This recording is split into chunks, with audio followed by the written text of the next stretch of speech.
Hey guys, I am Caleb Giddings from Taurus USA, and you are watching or listening to another episode of Gunday Brunch brought to you by Taurus USA and Guns.com. At Taurus USA, we make affordable and reliable firearms, and at Guns.com, you can buy them, as well as consume a lot of really good content around firearms education and a lot of other fun stuff. And speaking of good content, you'll notice we don't have Keith with us today. Instead, my guest is Professor David. You know what? I just realized I don't know how to say your last name. Is it Yamane Yamane. or it's Yamane? Okay. So Yeah. in my head, I was saying it right. So I could say it like a Yankee and be like, "Oh, you got a David Yamane out here." Um, but no, we have my friend and Wake Forest professor David Yamane. So, David, why don't you tell the people a little bit about your background, what you do, and just a little bit of how you, and we'll talk about the book, I promise, but kind of how you Yeah. got to where you are. Yeah. Well, as you said, I'm a professor of sociology at Wake Forest University in Winston-Salem, North Carolina, not to be confused with the Lake Forest University, which is outside of Chicago. Grew up in the San Francisco Bay Area, and I think probably the most atypical thing about myself, because I am just a sort of typical liberal professor in a lot of ways, is that for 42 years of my life, I was completely outside of guns and gun culture, never saw, touched, or fired a gun. And then from age 42 to now, which is another 13 years, I've been sort of deeply involved in being a gun owner, trying to mature as a gun owner, and also studying guns and gun culture professionally as a sociologist. So I think that's probably why I'm here. Fair enough. So, for to kind of continue that, talk to me about the book. Like, obviously, it represents the culmination of a lot of work that you've put into this space. But what is it? Kind of give me a run through of that, of the work, of the goal of the book, and kind of what it's about for people who don't know. Yeah, yeah. Well, as you know, when I started the journey, I was getting interested in guns, in my individual life, and I became a gun owner, and I guess I said tried to become a better gun owner over time. But I also was doing this research. I began thinking I was just going to do a very simple, discrete study of why do people carry concealed handguns. But as I started investigating that, started trying to understand what other people had said about that, I realized that that was just part of a much bigger thing, which I took to calling gun culture 2.0, stealing a phrase from Michael Bain. And so it just kept getting bigger and bigger. But I still, was thinking I'm just going to write an academic book that's going to be published by a university press and read by, 50 people and go into 200 university libraries, which is what I'd done my whole career. So I published many books before that in the sociology of religion. But at some point, I realized, well, actually, maybe have a story to tell that would be of more general interest, that really put my own story kind of front and center, and then brought in my sociological observations to supplement my story rather than sort of vice versa, which would be more academically common. So the book really then, represents everything I understand, not everything, a lot of what I understand about guns as a sociologist, but really tells that understanding from my individual first person perspective. So it really is my journey into American gun culture. Awesome. I've got a bunch of things that I want to ask you about that, and I'm going to do them in no particular order. Basically, the order that came to my head. You mentioned gun culture 2.0, and that's a phrase that we've been using for some time now, to the point that I wonder, do you think that we have actually moved past that into almost a 3.0 or a 2.5, or to kind of torture that metaphor a little bit, but like the next iteration of what American gun culture looks like? Yeah. Well, let me preface my comment by saying that one of the downsides of using this is I think of it as being kind of a heuristic device, a conceptual heuristic device to help us organize what's really just a completely messy and complex reality. But it Mhm. simplifies that reality in the sense that we can say, hey, guns have always been a part of the American experience. Gun culture per se kind of emerges in the 19th century, where we see people starting to engage in organized activities around hunting and recreational shooting, and maybe a little bit later sort of mass collecting what we would call kind of gun culture 1.0 activities, but then, decisively shifting, beginning in the 60s, but, in the decades following, to a self-defense orientation, right? And again, that self-defense orientation was always part of guns and gun culture, but it really becomes the center of gun culture at some point, I'd say around 2010. So that's the basic idea of this shift from gun culture 1.0 to 2.0, but it doesn't say, people recreationally shoot still, people still hunt, people collect, there's all of this stuff happening. So I don't, I think sometimes people misunderstand. You say, well, I do a lot of things with my guns. So that's a preface to answering your question, which is that I don't really know where gun culture is going because I have a hard enough time just understanding what's happening yesterday and today, and I have no idea what's going to happen tomorrow. But, I think that for there to be a true gun culture 3.0, there would have to emerge something that then becomes the central thing that people do with guns. And I think a more likely sort of development is that there's going to be more of a kind of fragmentation or maybe a differentiation. So, there'll be your defensive gun owners, there'll be your tactical defensive gun owners, there'll be your precision rifle shooters, there'll be your sport shooters, your hunters, with some overlap, but maybe not complete overlap, and possibly even a dimension of gun culture where people aren't even necessarily gun users, but they just believe in guns as part of their rights, and then it becomes tied into more of a political project. So if I had to guess, if there was to be a gun culture 3.0, it would be around the politics of guns. Hmm. So, or, if I wanted to make, I don't know if it'd be a controversial statement, but if I wanted to say something that could be, easily clipped into a soundbite for reels later, which is exactly what I'm doing, you could almost take from that the defining characteristic of a gun culture 3.0, if such a thing were to exist, would be its fractured nature, and that the absolute massive presence of the internet and everyone's easy ability to find other people who like the exact same thing as them, right? Like, because I remember, in the early days that I was getting started, you had to, as someone who is, very focused on competition shooting, I had to go look for other competition shooters. I had to go out and find them. And there was a little bit of work involved in that.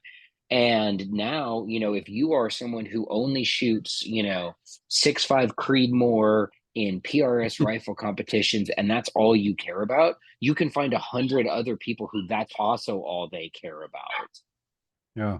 Yeah. And, maybe that we don't really have a core gun culture going forward, and we just have a bunch of lifestyle enclaves. So I think there's definitely something to that. And I will also try to reduce my responses to YouTube shorts length from my typical No, New that's what Yorker long form essay.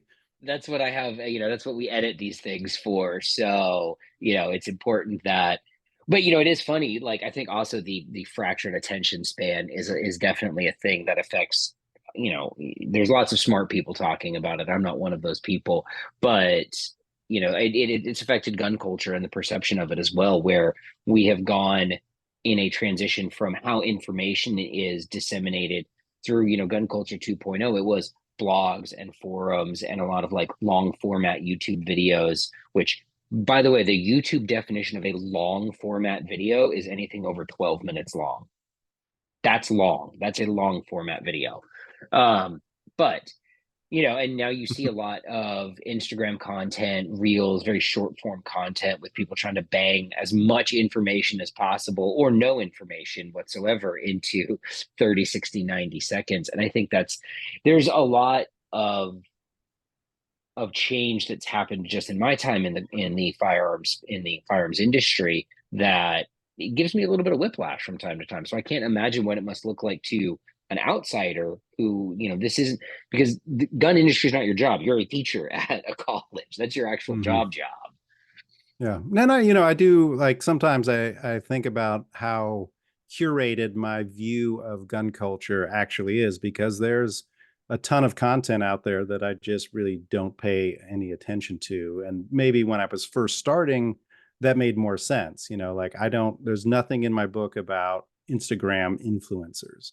Hmm. I don't write about, people wearing nods and, this kind of thing. And that's a reality of gun culture out there, just not been a part of, the reality that I've been examining closely. And so, there's a bit of a division of labor. Like I'll look at what I can look at and let somebody else look at something else. But, I think, back to the 2.0 idea, people were talking about gun culture 3.0, and I was like, it's not a reality until I publish my gun culture 2.0 book, and then you guys can talk about whatever you want after Perfect. All right. You heard it here first, guys. We got to that. wait until the book is out.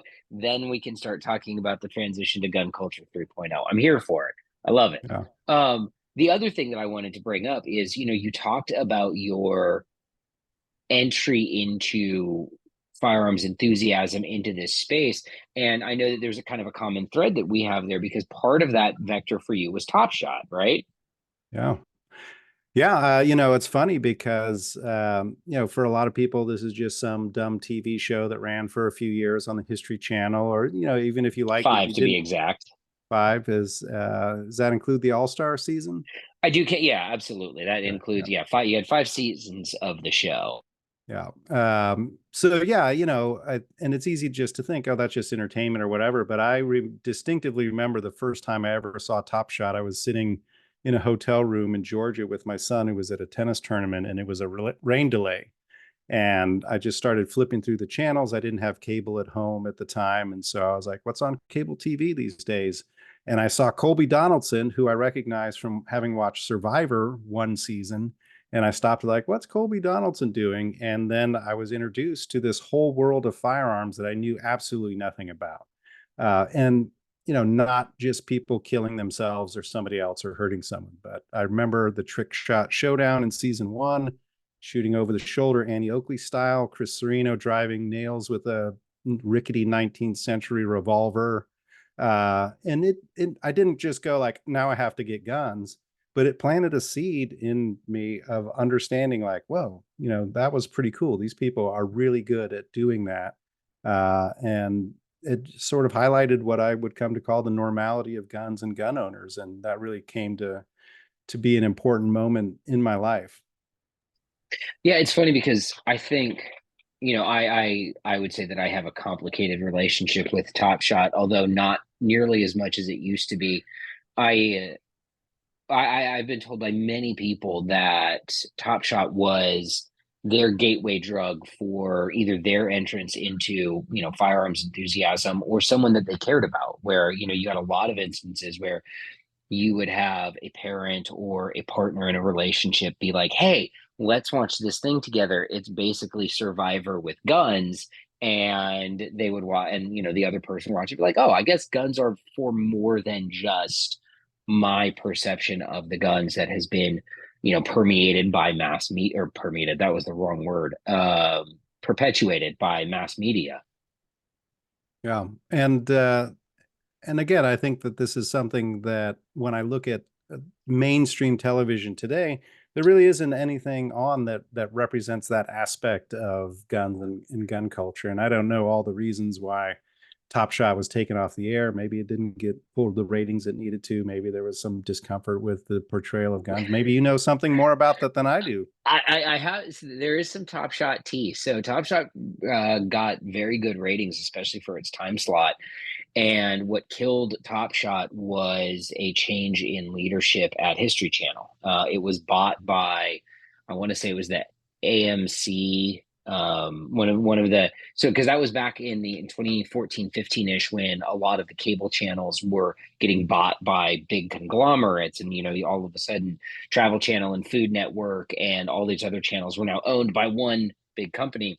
And that happened to History Channel, and one of their edicts was basically no more gun shows, which so Top Shot went away. The absolutely wonderful Mail Call with Arlie Ermy went away as a result of that as well, and that was one of my favorite shows because Arlie Ermy was such a, like, it was very silly entertainment stuff, but he was such a fun character to watch because you sort of realized that he was always playing Arlie Ermy no matter what. And yeah, so that was what killed Top Shot. And I think, and it was also a very unique product of its time. You couldn't do Top Shot today in a way that would still be meaningful because of all of the media that's out there now. And also, I don't think you could get it, and believe me, they've tried. A lot of the outdoor networks, your sportsmen's and outdoor channels have tried to kind of do their own spin on Top Shot, and it never works quite as well. And I think the reason for that is what made Top Shot work well was that the contestants knew a lot about shooting guns, and the producers and the studio knew a lot about making good TV.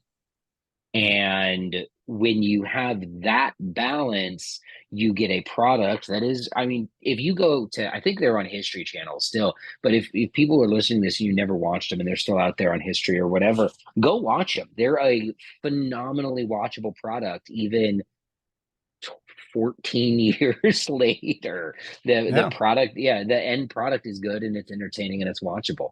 But enough Well, I about, can. go Oh, ahead. we're done with Top Shot. I was No, just no, gonna no, say go, no, go I right can ahead. imagine the situation. Like I used to watch Hell's Kitchen with Gordon Ramsay, and Hmm. early on it was like a new format. It is, I mean, it was a standard kind of Survivor type thing, but in a kitchen. But after a certain number of seasons, then they start doing stupid things. Like creating certain types of teams, or they started getting home cooks, and so I can imagine seasons 20 of Top Shot, what are they going to do? They're just going to go pick random people off the street, or Yeah. professors versus strippers, or some sort of crazy setup like that. A girl I dated for a while was really into The Apprentice, and so I probably watched like 8 seasons of that show, and that's exactly what they did. I very distinctly remember a season of The Apprentice where it was people with college degrees versus people without college degrees. That was like the whole premise of the show, was like hard work versus higher education, and it was so freaking dumb. I'm like, none of these are actual, objective measures of how good these people will be at doing whatever silly thing Donald Trump wants them to do this week. Yeah.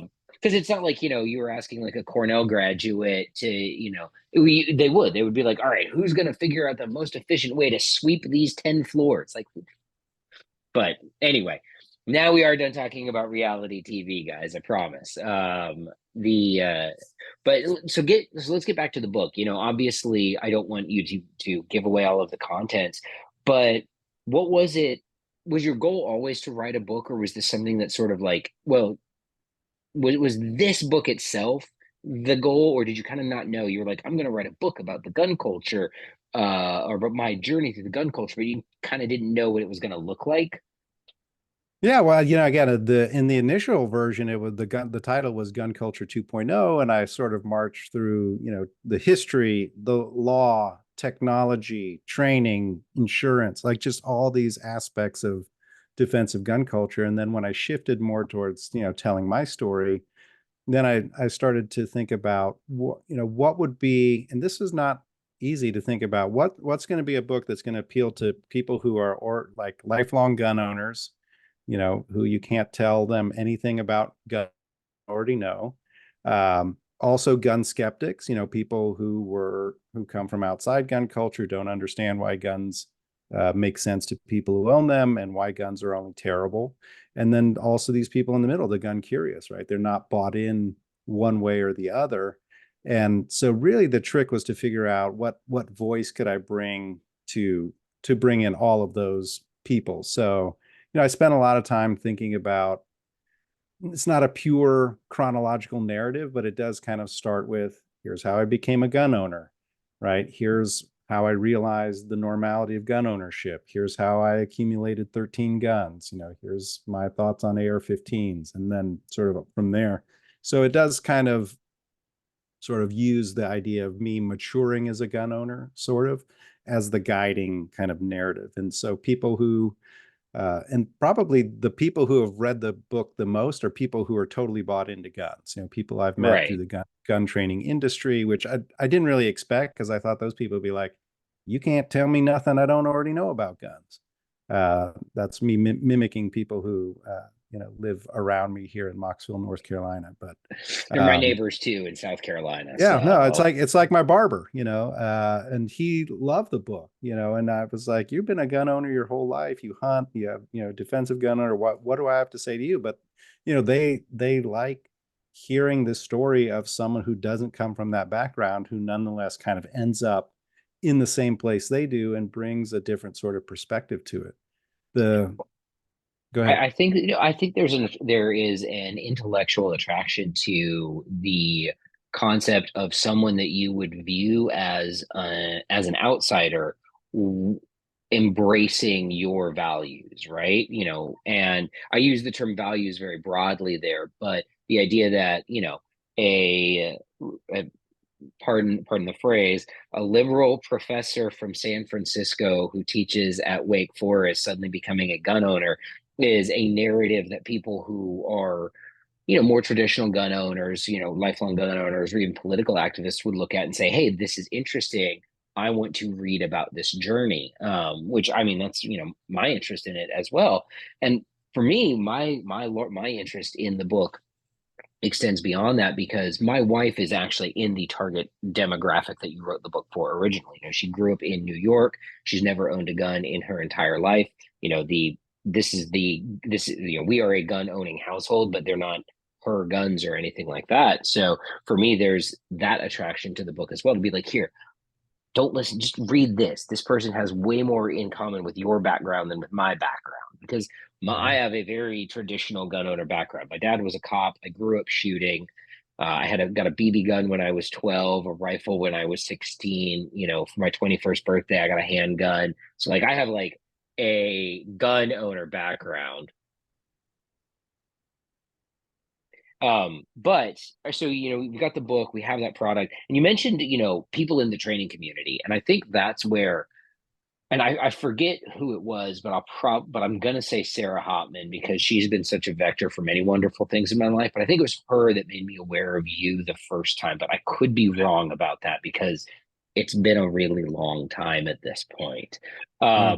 But talk about some of that high level training that you've done. What was your why would if you were someone who didn't know anything about guns, why not just take like the basics and stop there? You've taken some very advanced classes from some very well respected national trainers.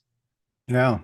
But again, beginning with this idea, I was just going to study concealed carry, and then I realized there's this bigger sort of defensive gun culture out there. One of the first things I notice about that gun culture 2.0 is that there's this huge training community, Hmm. or huger than I thought. I mean, it's very modest on industry scale, just as guns are modest on the industry scale. But I was surprised to know that there were so many different courses being offered, weekend long, week long courses. And so I thought I have to know more about this. I got a small seed grant from Wake Forest. And one of the things I used that money to do was to go to Phoenix and take Mag 40 with Masad Ayub, because people were talking a lot about, Mas. This is in 2012. Hmm. And I think from that I sort of got connected into all sorts of other people who were part of the gun training community. I ended up going to the Range Master Tactical Conference when it was still held in Memphis, and from there you start meeting more people, and so I've cumulatively probably observed and or taken several hundred hours of gun training classes, largely focused on defensive firearms, and really the I conclude the book, well, not with the actual conclusion, but the last chapter of the book is called Becoming Responsibly Armed, and it talks about how I went on this kind of journey into gun training, and really the lessons I learned in the process, about mindset, about having options other than just shooting people. And it's unfortunate because I could have written 8 chapters just about gun training. I had to squeeze it all down into one, but I do try to hit a lot of the highlights about what I learned, beginning with concealed carry and some of the important things that I learned even in a concealed carry class. Let's talk about concealed carry for a minute. You know, you talk about how defensive, the driving factor for a lot of what we're calling gun culture 2.0 is the defensive use of firearms, right? You know, people, as I say, people, the most American thing that you can do when you don't like the shape of the world around you is to buy a gun, right? And we saw a lot of that during COVID and the, following civil unrest. But all of those, not all, but the vast majority of those guns that were bought during COVID were bought with the intent of personal protection, and whether they were ever even loaded or fired is not, that's a completely different conversation. But when you talk about that idea of owning a gun for personal protection as being the motivating factor, what has your exposure been to people's deeper motivations behind personal protection, right? Like, have people had sort of watershed moments where they're like, oh, I need a gun, or is it something that they grew up with? Like, kind of, how have you been exposed to people's deeper motivations? Yeah. Well, here I think there's a range of motivations, all the way from just, for example, in my case, in addition to watching Top Shot, I had a very uncomfortable interaction with one of my apartment neighbors and her boyfriend slash drug dealer in the parking lot of our apartment Those are complex. great. Yeah, and for me, that was really the first time I made direct eye contact with another person who I realized would very easily do violence to me.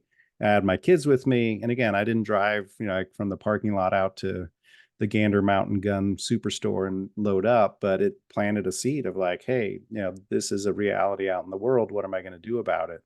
And I think that a lot of people have either those kinds of direct experiences or at least the thought process of uncertainty, right? So Hmm. it's not always necessarily like I got mugged, I need a gun, but it could be, wow, it's COVID and I'm hearing that the police aren't responding to many calls right now because they're all out sick or they're being taxed. So maybe I need to have a plan B. Or wow, there are people who are protesting in the streets and it looks like it's getting a little out of hand. Or wow, we're going into a presidential election that I have no idea what the outcome of this is going to be. So I talk about insecurity and uncertainty, right? And the origins of gun culture 2.0 are really in the 1960s, in which there was a lot of uncertainty and insecurity, right? Rising crime rates in certain areas, but also political instability and just social change, right? When you feel like, holy crap, the world I'm moving into is not the world that I'm used to,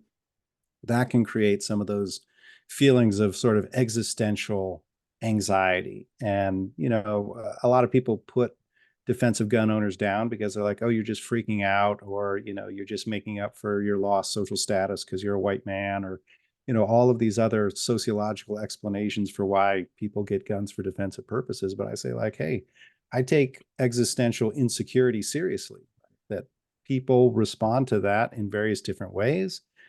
Some people will have a midlife crisis. Some people will get a dog. Some people get security cameras. Some people move into a gated community, and some people will buy a gun.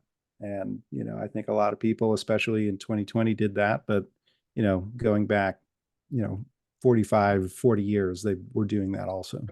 Well, and it's not, I can think of, I've had the fortune or misfortune as an elder millennial to live through a lot of unprecedented times, to the point where I'm ready for some precedented times. Like, can we just do some, and then I was like, oh, let's just not do something unprecedented again. And then our version of doing the same thing again is this upcoming 2024 election. I'm like, no, we did that one. Let's Yeah, do, yeah. but That's not what I meant. that wasn't what I meant, guys. Golly. Um, but I've seen one of the big ones that I remember is the Sandy Hook shooting, and the response to, well, actually, I was in high school when Columbine happened. I remember that is a vivid emotional and cultural touchstone for me.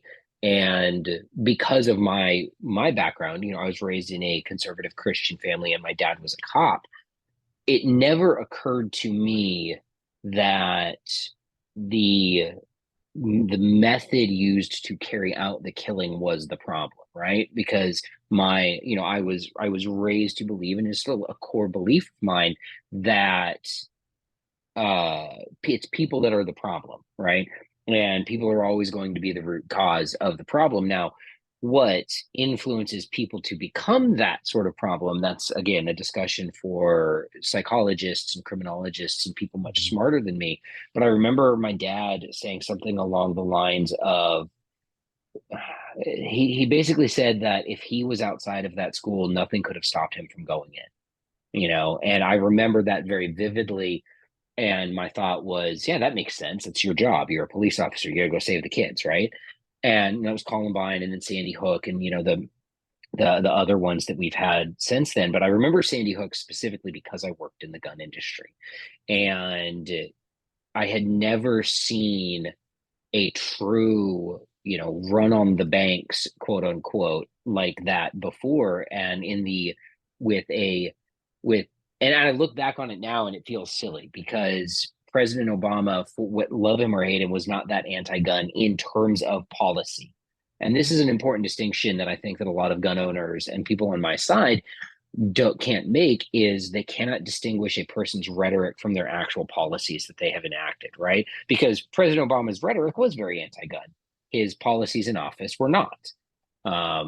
Would he have been had he had a friendlier Congress? I don't know. That's again an argument for revisionist historians to have, and not me.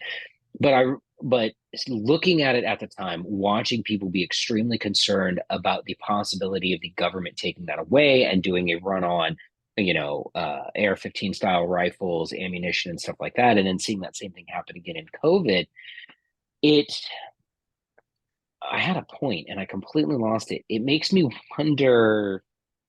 Well, it makes me wonder whether or not there are some threads. We talked about how gun culture is not a monolith, and there's different chunks of it, but it makes me wonder if there's threads that tie it all together like that, right? Because basically everybody I knew went out. I did during COVID. I went out and bought ammo. I still have a crate of federal flight control buckshot in my gun closet that I have not. I haven't even. I have a shotgun that I shoot the shotgun. I have it's really good ammo, but I haven't shot it. What do I need 500 rounds of that for? To Right, have. Awesome. right.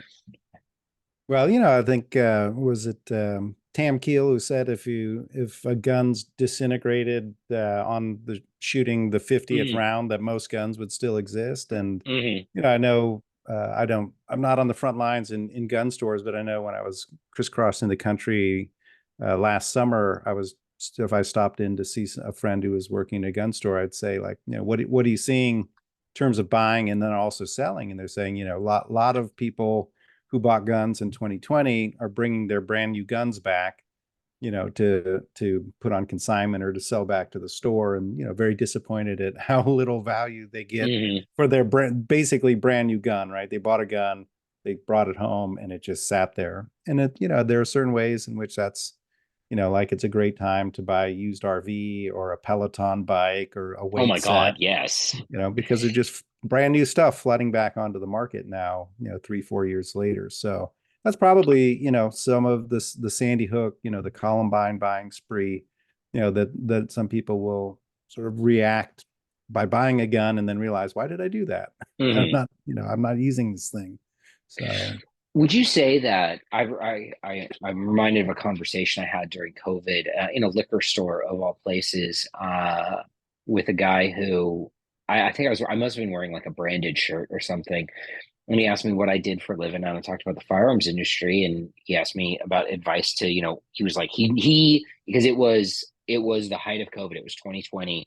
And he was like, I need a gun for personal protection. And in my head, I remember looking at him and thinking, you probably don't. You are an upper middle class man in a nice suburb of South Carolina.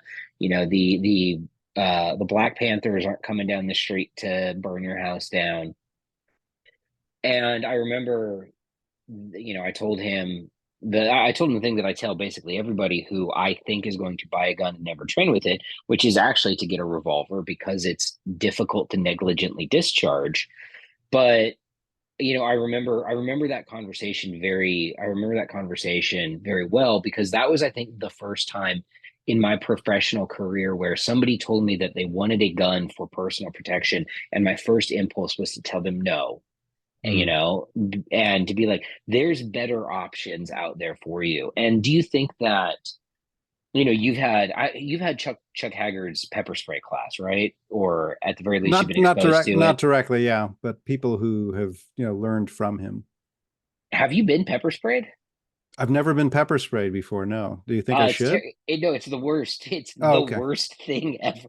I would rather be tasered again than be pepper sprayed again. It's terrible. Because when the electricity from the taser shuts off, so does the pain. The Yeah. pepper spray pain does not shut off when they're done pepper spraying you. It persists. It's awful. But Yeah. no, but like, I think one of the things, that one of the resources that you provide and that I try to point people to is a measured perspective on maybe you don't need a gun, right? Yeah. No, I think that if you're in the gun community long enough, then you will hear people talking about, these people should not have guns, or I don't go to public ranges because I don't feel safe at shooting at public ranges. And so, I think by and large, gun owners are responsible and try to do the right thing, but there's always room for improvement. But it becomes hard, to say anything negative like certain people shouldn't have guns, or this person shouldn't have a gun, or we need to do Mm, better policing our ranges, because there's so much feeling of threat from the outside, right? If we ever right. expose any weaknesses, then people are just going to swoop right in and say, aha, see, we told you that gun owners are terrible people. So, I try, to say, like, look, if we don't do some good self-education and, clean the culture up, then that's going to give life to people who want to regulate from the outside. But part of that cleaning up could be like saying, hey, look, you, not just even in a nasty way, but like, hey, look, you seem to be unwell right now. Like, maybe it's not a good time for you to have a gun, or you don't seem Mm, like very stable. Like, you probably shouldn't bring a gun into your household, or like this advice, like, oh, you're in a situation of domestic violence and you should get a gun. I mean, that's could be a recipe for disaster. That the just saying, oh, women who are abused need guns. I think that's just, too simplistic. wait a minute. Are you telling me that people's personal lives and self-defense dilemmas are complex and often nuanced and can't be handled with 5-second soundbite advice? I'm shocked. Shocked, sir. Shocked, I I'm say. preaching to the choir. I'm preaching to the You, uh, choir. a little bit, and I hope that this, gets out. That this will, we're going to try to push this out to a wider audience. But one of the things that you said reminded me of something that, again, my wife has said about NRA, because so she has a negative perception of the NRA, and because they have gotten very heavily involved in more politics beyond just gun politics, and even some of the stuff they've done on gun politics has been a little cringe. And she said something to the extent of, the NRA had the opportunity to be the adult voice in the room and instead chose to swing for cringe politics. And when she said that, I was like, oh, you're really right about that. And that kind of hurts that gets me Hmm. right there, because I do think she's right. And I think and I think, as an example of policing our own, I do think that the community is trying to police the NRA right now. If you had some great content around that from NRA annual meetings, and can you shed a little bit of light on, what you observed and kind of what was going on? Yeah, well, I don't always go to the NRA meetings, but I went in 2019 and 2024, and in both years there was sort of a kind of members uprising to try to, get the NRA back on track, to get Wayne LaPierre out, to get his cronies on the board out. And in 2019, it was pretty much a miserable failure. But in 2024, obviously, in the wake of, the New York Attorney General's Hmm. successful prosecution of NRA leadership, the this kind of members uprising that took place at the members meeting really was much more successful. There was a proposal to move the NRA headquarters to Texas, and that was beaten back despite, the strong support from the president of the NRA, Charles Cotton, and others. And you really see some board members starting to act independently, as a nonprofit board is supposed to. And so I think that it's not clear that the NRA has completely turned the corner, but there was some definite highlights. And one of the things, and again, sorry, I'm in New Yorker, not YouTube That is short mode. A-okay. Um, but talking to some board members who are extraordinarily conservative, talking Trump delegates, kind of conservative, but saying like, hey, there's a bunch of us out here that don't want the NRA to be a right-wing culture warrior organization, right? We want the NRA to focus on guns and gun rights and leave all of the other garbage behind. Not garbage, if those are your sincere political Well, yeah, beliefs, but but there's leave all people the who, other yeah, culture war stuff behind. there are orgs who are here to fight, whatever right wing culture war battle you want, whether or not I agree with them or I don't. There are other places for that to take place than from the NRA. Yeah. And there was a recognition that, yeah, that's one of the directions that we're trying to go. Amanda Suffolk said we're trying to get 10 million NRA members. And I'm like, well, then you really got to drop, the non-gun politics angles, because, there's a lot of people who aren't going to be involved with you simply because of that. And I really, I think back to, this is going back to guns on TV, but NRA TV, was this mix of potentially amazing content, bringing in women gun owners, racial minority gun owners, Chris Chang, right? But at the same time, you have to, watch whoever it is smashing TVs, and Dana Lash burning the New York Times, and, hordes of immigrants coming across the border. And I'm like, if it was just leave that aside and just present this beautiful, diverse, interesting face of guns, that's a more likely to get you to 10 million than the other one. Yeah, their NRA TV was that was an interesting experiment. And I could probably do a whole, 45-minute episode on that. But speaking of 45 minutes, in the interest of your time, I have two questions left, short form answers. The first is, well, you know what? The first may not be short form, but I have to ask you, because you are an academic and because I've seen it and I thought it was amazing and hilarious. Have you seen the study by University of Texas San Antonio Yes. about penis dissatisfaction and gun ownership in America? I just Yes. so for the record, this show's normally kind of lowbrow, and I had to get one penis reference into it, and this is the most academic way I could figure out how to do it. Any Yeah. thoughts? Just 10,000 foot view. Yeah. I mean, it's a legitimate academic study. I know every author on that study, and I lamented the fact that they didn't invite me to be a co-author on the study, because nothing I would rather have than that on my resume. Right? Look Um, at this. but it's one of those things where uh, you know, every question, merits a potential response. And so there is so much of this garbage out there about, guns and penises, that I'm glad that someone finally said, hey, look, there's some data that we have to answer this question. And, let's just stop talking about it now, because it's been scientifically proven to be false, although it's probably not going to stop happening. No, of course not. No, it's too deeply entrenched in the cultural zeitgeist to ever really stop happening. I mean, I do a bit about it. One of my favorite jokes is like, "Hey, have you heard the one about how guys with big trucks and big guns are compensating for tiny penises?" And then my punchline is, "I ride a Vespa and carry a 32." So infer from that Draw what your you own will. conclusions. Exactly, exactly. I think it's hysterical. So, all right, last question, and this is, the gear question. What is your EDC when you do carry? And I fully understand you are in an environment where you can't carry every day because you work in a university and there's like rules and shit about that. And I work in Yeah. the gun industry. I'm in a room full of guns right now. Yeah. I carry a Glock 48 with iron sights in a Dark Star gear appendix inside the waistband holster. Awesome. That's Standard a magazines, I'm 10+1. I may die, because I don't have a red dot or, shield magazines, but I carry a five it's shot revolver a lot of the time. I think you'll be all right.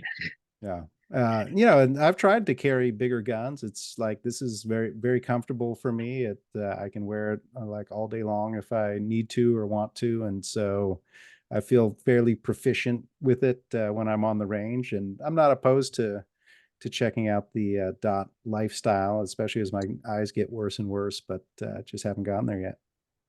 Yeah, that's the funny thing about dots. Gabe White said this in a class I took from him. He said the reason he doesn't use a red dot yet is because his eyes are still good with irons. And Mm.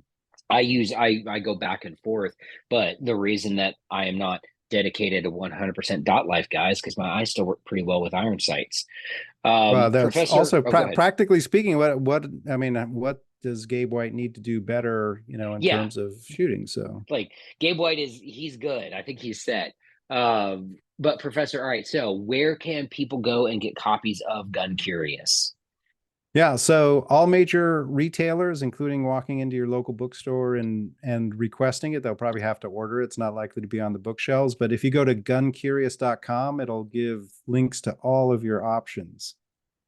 It is also on the website that used to be a bookstore, Amazon. I just looked. So it's there, and there's a Kindle edition as well. So for my e-reading friends, and I'll post a link to this as well in the show notes. And if people are interested in following you on social media or interacting with you, where can they do that? I'm pretty active on Twitter/X, as well as Instagram and Facebook, and I have a YouTube channel. If you go to lightoverheat.com, that's my short form, and by short form I mean 6 to 8 minute videos, sometimes longer. Me commenting on all things guns. Since my blog readership has fallen off so dramatically, I had to make the YouTube jump. Yeah, blogs used to be the hotness and they're not anymore. Well, again, David, thank you so much for coming on. I really appreciate you taking the time to chat with me, to chat with our listeners. And for those guys who are out there listening to this, thank you for listening and watching. Please do share the show with your friends, family, the kidnap people, put them in your car, make them listen to it while you drive to work. Don't do that. That's a crime. But it's not illegal to hire a day labor outside of Home Depot and just drive around in them with the car while they listen to this. That is legal, technically. You just have to pay them for it. So, with that, that is it for this week's episode, guys. We will be back next week with an all new episode. Thank you again.